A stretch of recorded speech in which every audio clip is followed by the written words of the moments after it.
आदाब नाज़रीन, जी सलाम में आप सभी का खैर मकदम है। आप देख रहे हैं आज का मुद्दा। मैं हूं आपके साथ बुशरा खानम फहाद और मैं हूं सऊद मोहम्मद खालिद। और आज का मुद्दा में आज बात एक बड़ी बैनुल अक़वामी हलचल की।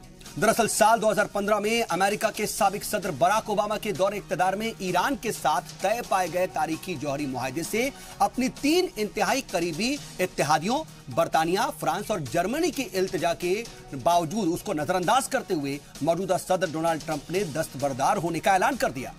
हालांकि अमेरिका को छोड़ समझौतों में मौजूद बाकी 5 ममालिक ने समझौते में बने रहने का फैसला किया है, तो ईरान भी कह रहा है कि अमेरिका के इस कदम से उसको कोई फर्क नहीं पड़ेगा। लेकिन सच्चाई यही है कि इस मुआहदे से पहले अमेरिका की जानिब से ईरान पर लगा गई पाबंदियां फिर से नाफिज हो जाएंगी। जी हाँ, और इससे मुस्तकबिल करीब में न सिर्फ ईरान की तिजारत और मईशत मुतासिर होगी, बल्कि मगरबी एशिया में भी कशीदगी बढ़ सकती है।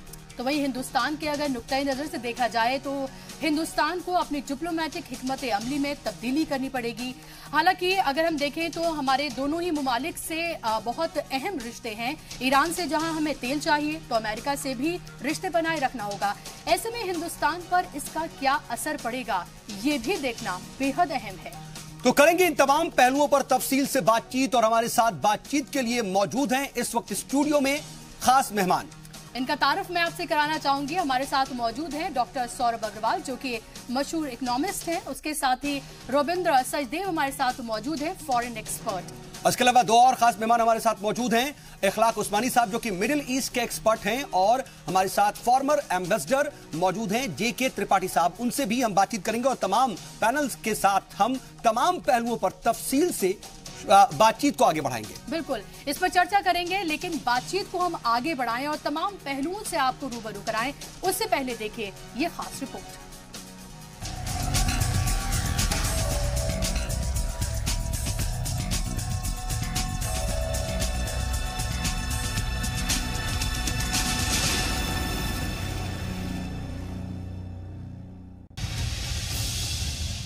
अमेरिकी सदर डोनाल्ड ट्रंप ने आखिरकार अपने 3 इंतहाई करीबी इत्तेहादियों बरतानिया, फ्रांस और जर्मनी की इल्तिजा को नजरअंदाज करते हुए ईरान के साथ हुए तारीखी जौहरी समझौते से दस्तबरदार होने का ऐलान कर दिया। ट्रंप जब से सदर बने हैं, वो लगातार जौहरी मुआहदे पर तनकीद करते रहे हैं। ट्रंप ने कहा कि ईरान के साथ जौहरी समझौता एक तरफा और तबाहकुन था, जिससे ईरान को जौहरी हथियार बनाने और दुनिया के लिए खतरे का बाइस बनने से नहीं रोका जा सकता। I am announcing today that the United States will withdraw from the Iran nuclear deal. This was a horrible one-sided deal that should have never, ever been made. America के तीनों करीबी इत्तेहादी बरतानिया, फ्रांस और जर्मनी चाहते थे कि America इस मुआहदे में बना रहे, लेकिन ट्रंप ने उनके मुतालबात को मुस्तरद करते हुए ईरान पर सख्त मुआशी पाबंदी आयद करने की बात कही। We will be instituting the highest level of economic sanction. Any nation that helps Iran in its quest for nuclear weapons could also be strongly sanctioned by the United States. America will not be held hostage to nuclear blackmail. वहीं European union ने कहा है कि America के पीछे हटने के बावजूद भी वो इस मुआहदे पर कराबंद रहना चाहते हैं। यूरोपियन यूनियन खारजा उमूर की सरबराह फेडरिका मोघेरिनी ने यह कहा है कि ये मुआहदा सबका है और किसी एक को इसे खत्म करने की इजाजत नहीं दी जा सकती। The European Union will remain committed to the continued full and effective implementation of the nuclear deal. We fully trust the work, the competence and the autonomy of the International Atomic Energy Agency that has published 10 reports certifying that Iran has fully complied with its commitments. उधर चीन ने भी Iran जौहरी समझौते की पासदारी करने की बात कही है। चीन के वजारत खारजा ने कहा है कि ये समझौता मगरबी एशिया में अमन के लिए बहुत जरूरी है।